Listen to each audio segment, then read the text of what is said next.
یەک لە عەرشی ئاسمانە دەژێ بە نێوی کوڕە مەسئول، یەکێک لە خوارە دەژێ نانی شەوەی نێت. ئەمە دەوڵەتداری نییە کاکە، ئەمە پشقیاتە. ئیسپاتیان کرد، نیشانیاندا کە زۆر فاشیلن. کاکە تۆ نازانی لە ئەوروپایەتیان هەیە، تۆ نازانی لە ئەمریکایەتیان هەیە. کاکە ئەم هەموو قەسر و قسوورە بۆچی؟ جیاوازەکە لەوەی دانیات. چۆن دەکرێت تۆ فۆتۆمۆدێلێک دێ بۆلات هەر بەوەی کە پێت جوانە یەک دانە سیویجی جی کلاسی بۆ بفڕە دەدەیە خوارێ. ئەتۆ کاکە تۆ فکرێک لە میلەتەکەی خۆت بکەوە. بەڕاست کاک عەلی کەریمی چاودێری سیاسی ئەمێ پێم بڵێ کە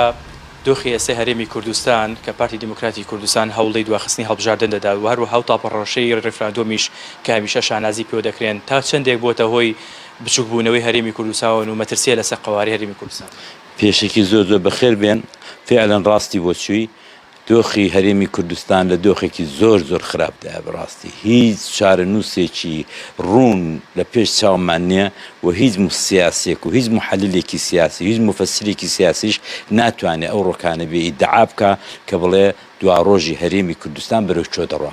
ئەمن تاریکی دەبینم. بەڕاستی تاریکەکەش لە چێوەیە؟ لە ئەوە نییە کە بڵێ قەیرانێکی سروشتی، قەیرانێکی بێنان و ئاوی، قەیرانێکی سوزانم بوومە لەرزە شتی ئاوە بنەخێر. قەیرانێکە قەیرانی نەبوونی نوخبە، قەیرانی نەبوونی سەرکردە، قەیرانی نەبوونی ڕێبەری. ئەوەیە کە بەڕاستی ئەو چەند ساڵە دەبینین بە زۆرەمەلی بێت، بە پارە بێت، بە هەرچێکی بێت. پارتی دموکراتی کوردستان جلەوی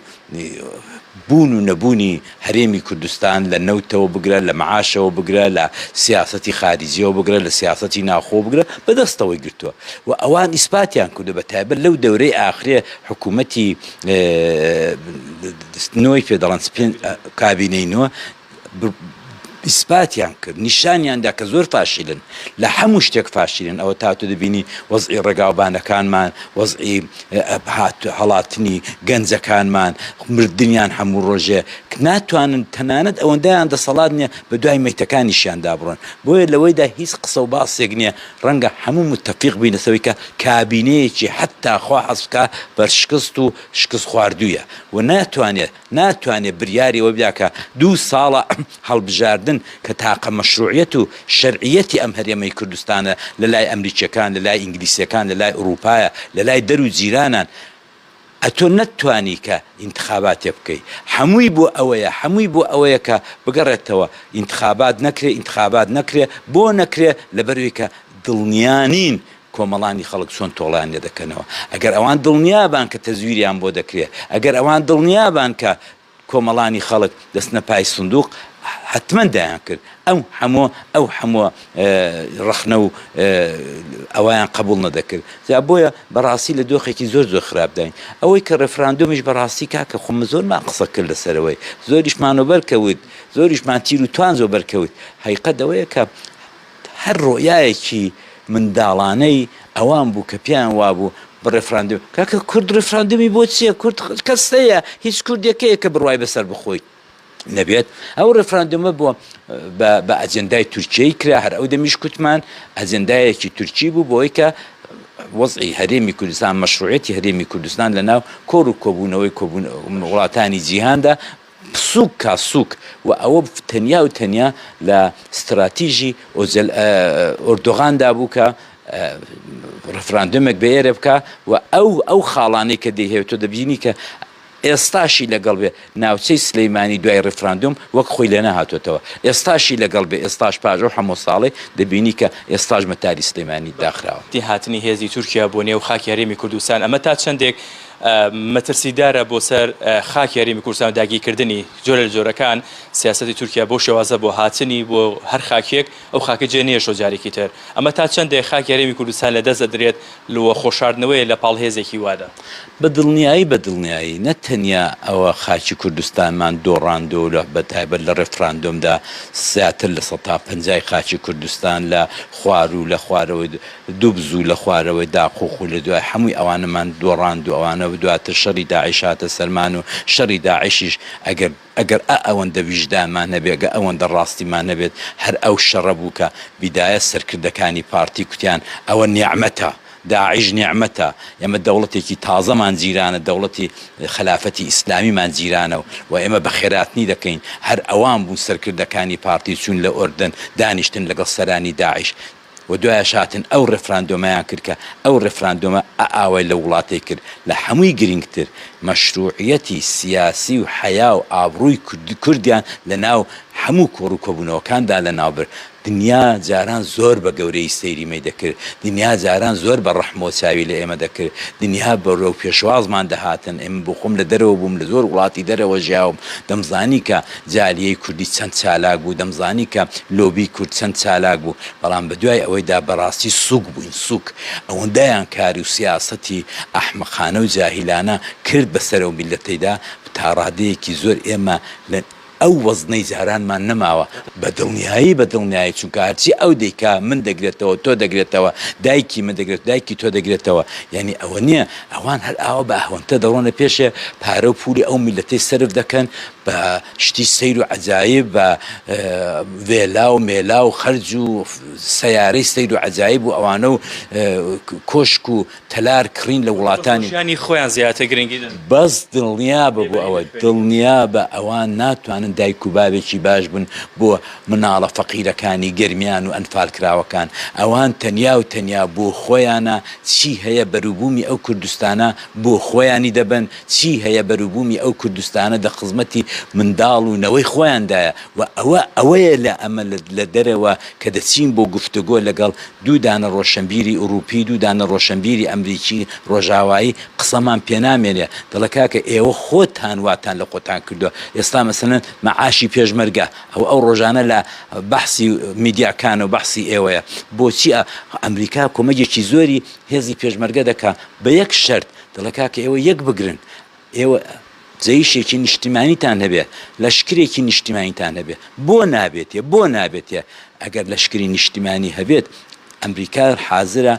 بە تەواوی مەخۆ ئێستاش نەشمان بۆ بەڵام ئەمریکا لەو ماوەیدا ئەو یارمەتیەیانی خۆی بەو دوو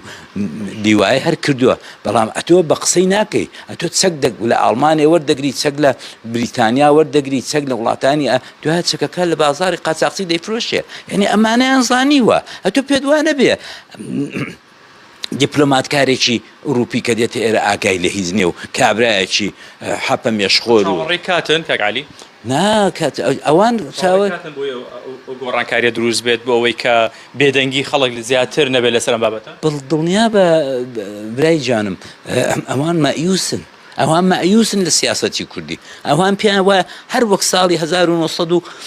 و سەردەمی ساکسپیکۆدا ئەوان مەعیوسن لەوەی کە کورد بتوانێت دەوڵەت بێت ئەوان مەعیوسن لەوەی کە کورد بتوانێت ئیدارەی خۆی بکە ئەوان پێیان وایە ئێمە خێڵین ئەوان وە دروستیشی بۆ دەچین ئەوان پێیان وانێ کە ئێمە سیستیم و ڕێکخرا و ئەوانەمان دامەزراندووە ئەوان پێیان وایە کە خێڵێکین ڕەشماڵێکین و هەموو ئەمروە لە مەکتەبی سیاسی و لە دەستگاکانی حکوومەت ڕێکخراوەکانی حکوومەت ناچێتە دەرێ بەڵکو لە دیوەخانی سەرۆک دەچێتە دەرێ هەموو شتێک سەرۆکە هەموو شتێک کوڕی سەرۆکە بۆیە ئەوان زۆر مەعیوسن لەوەی کە ئێمە ناتوانین بەرەو مۆدێرنیتە بڕۆین ئەوان زۆر مەعیوسن لەوەی کە ئێمە ئەوە 33 ساڵمان لەبەر دەستدا بوو دەمانتوانی وڵاتێکی پڕ لە ماف و پڕ لە کاکە خۆوە ئەمە ئەو نەمی کە ئەو کابینەی نوێ ئێستا دەگفتەگۆدا بوو دروست بێ دروست دەبێ ئەمە نووسینم هەیە لەسەرەوەی کە دەڵم ئەمە دەبێتە کابینەیەکی تەواو پۆلیسی ئەمنیەتی و ئیستیخباراتی چونکە ئەوان دەوێ ئەوان نایانەوێ ڕۆژنامەنووس ئازاد بێ نایانەوێ کە تەواوی شتەکان بە مۆدێرنیتەدا تێپەڕێ بە ڕێکخراوە مەدەنیەکاندا تێپەڕێت ئەوان دەیانەوێ ڕەشماڵەکە کولفی کول بێ هەموو شتێک بێت و ئەوان لەسەرێڕە نە مەکتەبی سیاسیان پێشتە نە پارلەمانیان پێشتەوە تەنیانە دەم زۆر جار باسیەوەم کردوکە پارلەمان لێرە بۆچی پارلەمان بۆچی پارلەمان خۆتۆ نەدەتوانی تەشریع بکەی نەدەتوانی قانون دابنی نەدەتوانی هەتۆ ئەوان لەسەری ڕادەی بڕنەوە ئەوە تاوە ئەوە چەند جار 4 جار مەرسومی هەڵبژاردن دەرچوو کواوە لە کوێ یادی ئێستا ناتوانێت مەرسومێکی ئەوە دەرکا بۆ چونکە ئێستا کوونێ نەگەیشتوونە سەرەوەی کە ئەرێ هەڵبژاردن بکرێیان نەکرد یاساشکێنی شەکەن لە بەرامبەر بە هەموو یاسایی هەیە لەناو پەرلەمانە بە دڵنیایی یاساشکێنی بەرامبەر بە تاک بە تاکی هاوڵاتی کوردیش دەکەن ئەوە یاساشکێنی نییە کە بەو ئاوینە گەرمەی خەڵک ئەوە لە تونیان دەخنچێت لە سەمسەماڵ و لە هەولێر و لە ئەوانە ئەوە ئەدی کاکە تۆ چۆن دەوڵەتداری ئاوا دەبێت ئەتۆ دەفکری نەوددانی دەفکری سەرمایەدانی تا ئەو ڕۆژەی کە بەفر میترێک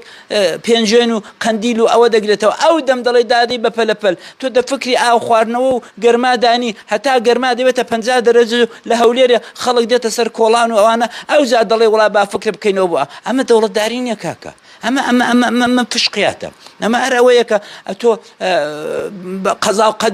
و قەدەر بەخاوەنی ئەم خاک و نیشتیمانە نازانن خۆیان بە خاوەنی ئەوە نازانن هیچ تەنیا و تەنیا هاتوون فقط و فقط بە روبوومی ئەو وڵاتەی بەرن و ئاودیوی کەن کاکە تۆ نازانی لە ئەوروپایەتیان هەیە تۆ نازانی لە ئەمریکایەتیان هەیە کاکە ئەو هەموو قەسر و قسوورە بۆچی ئەو هەموو ڕەتقی سیارەی کە دەچێت بۆ هەڵەبجەی و کە دەچێت بۆ گەرمیان بۆچی ئەوەندە کاکە تۆ ئەو جارەکانە بۆ بە تایارە هاتوشەی سلێمانی هەولێر کاکە وەرە بۆ خۆت وەکو ئەو خەڵکەی وەرە بە دڵنیایی دەترسێ بە دڵنیایی دەناکاکە ئەتۆ مناڵی چەمچەماڵی لە تەواوی عێراقی یەکەم هاتوتەوە کوا لە چۆ دەخێنێ کوا چت بۆ کردو بۆ خوێندن بەڵام مناڵەکەی خۆت کە عەدادیەکەشی تێپەڕ نەکردو ئیکمال بووە ئەتۆ دەچی لە گەورەترین زانکۆی بریتانیایە بەس ساڵانە ملیۆنێک دۆلاری بۆ دەدەی لە جامعەیەکی خصوصی پێی دەخێنی بۆ ئەوەی کە سەرکردت بۆ پەروەردە بکە بۆی کە لەگەڵ شازادە و ئەوانەدا هاوپۆل بێت ئەمە کاکە نائەدالەتیە ئەم نائەدالەتیە ئەو جیاوازی چینایەتی نێوانی مەسئول و کوڕەمەسئول و نێوانی خەڵکی ئیعتیادی و خەڵکی هەڵەبجە و خەڵکی گەرمیان ئاخرەکەی دایان ڕوخێنیە کاکە ئەم جیاوازەی یەکجار چۆتە ترۆپکی ئاسمانیە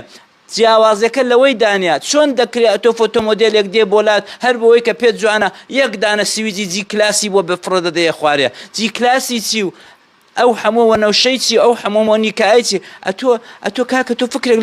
لە میلەتەکەی خۆت بکەوە خەڵک نان نییە بیخوا خەڵک مەعاشی نییە وەتا چەند مانگە مەعاش نهاتووە کاکە کابینەیەکی حتا بڵێ شکست خواردووە لە هەر هەموو کابینەکان شکست خواردووتر و پڕمدعاتر و ئەسەن شەرم ناکەن کە بێن ڕەخنەیەک لە خۆیان بگرن کاکە کابینەکە بە ئەلەنسەلاتی بە ئاشکرا دیارە شکستی خواردووە تۆ هیچت بۆ میلەتەی نەکردووە نە ڕێگاوبانەکە تەواو کرد نە ڕێگای قیتارت تەواو کرد نە ڕێگای نازانم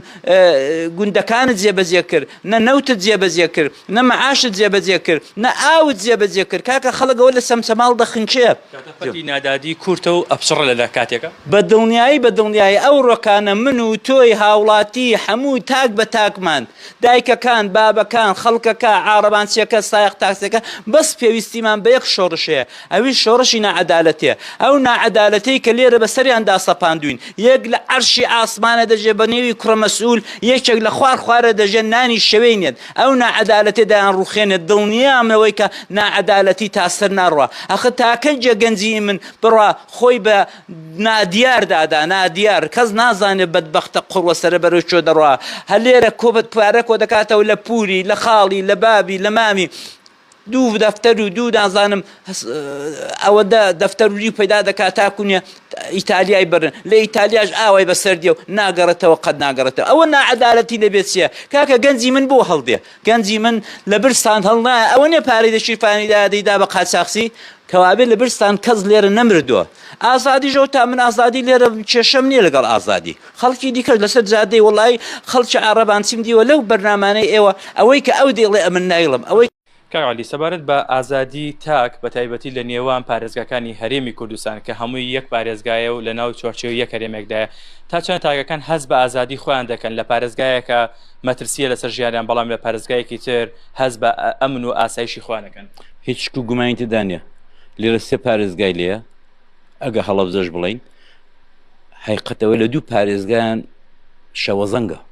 لە دوو پارێزگا گەنجانمان لە شیلاتزێ لەوانە لە زینداندا دەڕزێن ئەوە حقیقەتێکە کە ناتوانین لێ بشارینەوە حقیقەت ئەوەیە کە ئەوان زبان دەبڕن ئەو بەر و ئەوە حقیقەتێکی حاشا هەڵنەگرە کە لەوان بڕوایان بە دەنگی ئازاد بە نووسینی ئازاد بە ڕۆژنامە نووسی ئازاد نییە وەوە لە ماوەی ئەو هەموو ساڵیدا ئیسپاتیان کردووە کە ئەوان دژی هەرموو دەنگێکی ڕەسا و دەنگێکن کە دەگاتە کۆمەڵانی خەڵکە کاکە ئەم نائەدالەتیە تاکەی ئەم پێم وابێ یەکشت کە دەبێ لە سەری تەرکیز بکەین ئەو ڕۆکانە نەنانە نەئاوە ئەو ڕۆکانە ئەم جیاوازەی بینی من و توێیە ئەو جیاوازەی کە کوڕی من بە ناوی مەسئول لە هەموو شتێکی هەیە بە هەموو شتێک دەتوانێت ڕابێت لە سێکسەوە بگرە لە سارەوە بگرە لە وێلای گەورە گەورەوە بگرە لە خوێندنی درۆ بگرە لە هەموو شتێکەوە لە شەهادەی درۆوە بگرە بەڵام ئەوەی کە کوڕە فەقیرەکە نێتی ئەو ڕۆکانە ئەوەی کە دەبێت تەباعیسی ئەوەی کە خەڵک ئاوە کوردستان بەجێ بێڵێ ئینتمای بۆ نیشتیمان نمێنێ ئەوەیە کە نایبینیە کە لە نیشتیمانەکەیدا وەک هاوڵاتێکی دەرەجە یەک دەرەجە ئەوەڵ ڕفتاری لەگەڵ دەکەن ئەو هاوڵاتی دەرەجە 6 و 5 کوڕە مەسئولەکان و کوڕە سەرۆکەکان و ئەنە هاوڵاتی دەرەجەیەکن هەموو شتێک بۆوانە بەرووبوومی ئەو شۆڕشەی کە بە درێژایی 56 ساڵ خەڵکی باشووری کوردستان کردی ئێستا ئەو کوڕە ئەو کچانەی ئەوانە دەیدرێتەوە کە هەر بە ژیانیدا نازانێت نیشتیمان چیە بە ژیانیدا نەیزانیوە کە شۆڕش چیە یەک دانە دڕکی لە پەنجەی ڕانەچووە بەڵام ئەوڕۆ هەموو بەرووبوومی ئەو شۆڕژگێرانە ئەو فیداکارانە ئەو قوربانیانە ئەوان دەیدرونەوە ئەوان دەیخۆن و زۆریش پڕمدعان ئەوان بە حەقی خۆیان دەزانن بەڵێ ئێمە دەبێ ئاوا بژین بۆ چونکە خۆیان وەکو شازادە چاورێ دەکەن کا بە شازادە لە دنیادا نەماوە سوڵتان لە دنیادا نەماوە ئەمیر لە دنیادا ئێستا کوونێتی بەرەو نابودی دەڕوا ئەتۆ بۆ وا دەکەی لەو میلەتە قوڕوە سەرێ ئەتۆ بۆ خۆت پاتەیەکت دە پێدا نەبوو لەنەوە دوێکی کە هاتیەوە ئەتۆ بۆ خۆت قەمسەڵەکەت 20 پینەی پێوە بوو کە هاتوویەوە ئەوتۆ بۆچی ئەوی دەعایانە دەکەی ئەتۆ بۆ خاوەنی ئەو وڵاتەی ئەتۆ کوا خاوەنی ئەو میلەتەی ناوەڵڵا ئەوە داگیرکاریە ئەوە داگیرکارێکی سەتاسەتە کە ئەوان بە زۆرەمەلی بە چەک و بە پارە و بە کڕینی بەداخەوە ڕۆشنبیرەکانمان بە کڕینی ئەوانە مستەفید بوونی ئەوانە ئەو وەزعیەتیان بۆ خۆیان دروست کردووە کە سواری ئەو میلەتەی بنوونەیە نەخوارێ بەڵام دڵنیام هەموو وڵاتێک هەموو کۆمەلگایەک لە ناعەدالەتیدا دەڕوخێ لە ناعەدالەتیدا دەتۆقێتەوە